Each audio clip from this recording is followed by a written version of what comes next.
Hey guys, 810 and negative exponents. So this is a good section to kick off this chapter.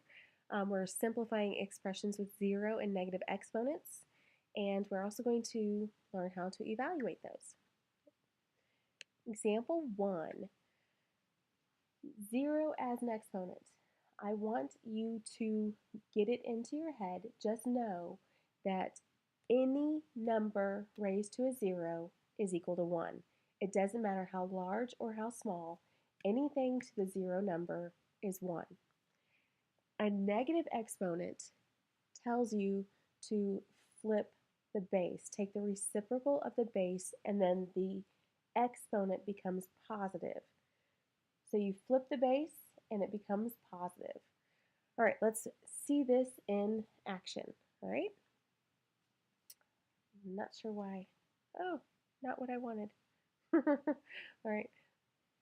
We have 3 to the negative 2. All right. So this right here, anytime I see a negative exponent, I want you to draw a arrow from that negative, and I want you to write flip, so that you remember to flip your base. The base in this case is 3. So we have 1 over 3, and then your power, once you flip it, this becomes positive.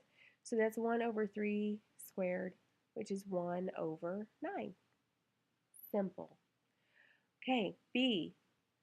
Anything to a 0 power, doesn't matter what it is equal to 1.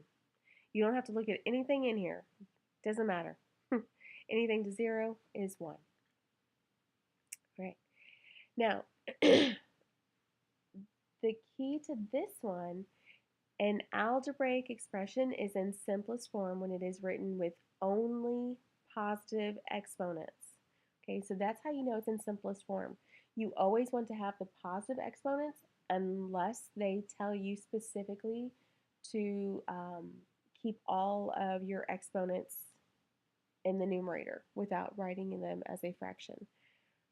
All right, looking at this, I'm not sure what happened to B because I'm pretty sure there was another one.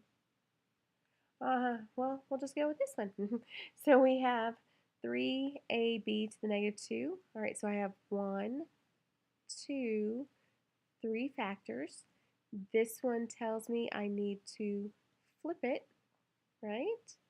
So 3 and A stay where they're at, and the B goes down below, and that becomes a positive power. So 3a over b squared. Example 3. Evaluate the algebraic expression for the given variables. I have found when I have a negative exponent that it is much easier to rewrite this and then substitute in the values for x and y. If these had all been positive, I would have just thrown the numbers in. Okay, so this tells me I need to flip it. So we have 4x squared in the numerator, and we have y cubed in the denominator. This gives us 4 times 3 squared all over negative 2 cubed. Hopefully that makes sense, and I didn't move too fast.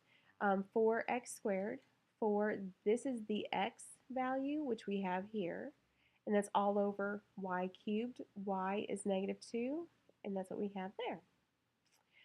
Okay, so this is the same as 4 times 9.